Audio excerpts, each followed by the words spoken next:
રાજકોટ જિલ્લાના ભાયાવદરમાં ગૌપ્રેમી દ્વારા 700 કિલો તરબૂચ ગાય માતાને ખવડાવ્યા। આજરોજ ભાયાવદરના ગૌપ્રેમી એવા વિજયભાઈ દલસાણિયા દ્વારા ગાય માતાને 700 કિલો તરબૂચ ખવડાવી અને એક સુંદર સેવાનું કાર્ય કરેલ છે। કાળઝાળ ગરમીમાં ગાય માતાને તરબૂચ ખવડાવી અને એના શરીરમાં થોડી ઠંડક થાય એવા ઉદ્દેશથી ગામની દરેક ગાય માતાને તરબૂચ ખવડાવ્યા। વિજયભાઈ એવી પણ દરેક લોકોને અપીલ કરી કે ઉનાળાની આ ઋતુમાં ગાય માતાને ઘર આંગણે એક કુંડી મૂકી અને પાણી પણ પીવડાવવું જોઈએ। વિજયભાઈના મિત્ર નરેન્દ્રભાઈ ફળદુ પણ ગૌપ્રેમી છે અને એમને પણ આ કાર્યમાં સાથ સહકાર આપેલ છે। ઉનાળાના સમયમાં તમારા ઘર આંગણે ગાય માતા આવે તો એમને પાણી અવશ્ય પીવડાવવું જોઈએ।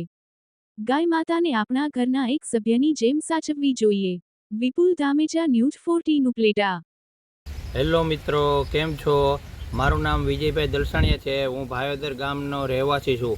મને આજ રોજ એવો વિચાર આવ્યો કે આ ઉનાળાની સખ્ત ગરમીમાં મનુષ્ય પણ ત્રાહિયામ થઈ જાય છે, તો મૂંગા અબોલા જીવ એવા આપણી સૌની રક્ષા કરતી ગૌ માતાનું શું થશે?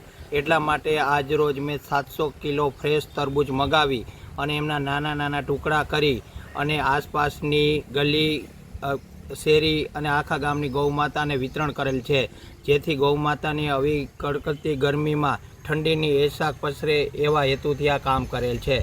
તો મારા બધા મિત્રોને હું નમ્ર વિનંતી કરું છું કે જો જગ્યા હોય તો ઘરની પાસે એક નાનકડી કુંડી મૂકી અને એમાં સ્વચ્છ પાણી ભરી અને ગાય માતાને પાણી પીવડાવે, જેથી કરીને આવી ગરમીની ગરમીમાં ગૌ માતાને રાહત મળી શકે। બસ મારો એ જ ઉદ્દેશ્ય છે અને આવા સેવાના કામ ભગવાન આપણી પાસે કરાવતા રહે તેવી પ્રાર્થના। જય હિન્દ, જય ભારત।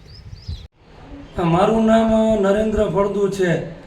આજ રોજ મારા મિત્ર વિજયભાઈ દલસાણિયા તરફથી ગાય માતાને 700 કિલો જેટલા તરબૂચ ખવડાવી અને ઉમદા અને સુંદર કાર્ય કર્યું છે।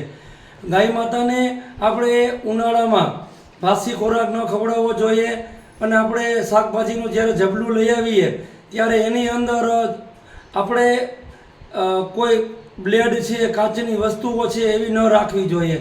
આપણે જબલાનો ઉપયોગ પણ ન કરવો જોઈએ। આપણે ગાય માતાને આપણા એક ઘરના સભ્યની જેમ સાચવવું જોઈએ। તો ચાલો બધા ભેગા મળી અને આપણે ગાય માતાને એક ઘરના સભ્યની જેમ સાચવીએ। જય શ્રી કૃષ્ણ, રાધે રાધે।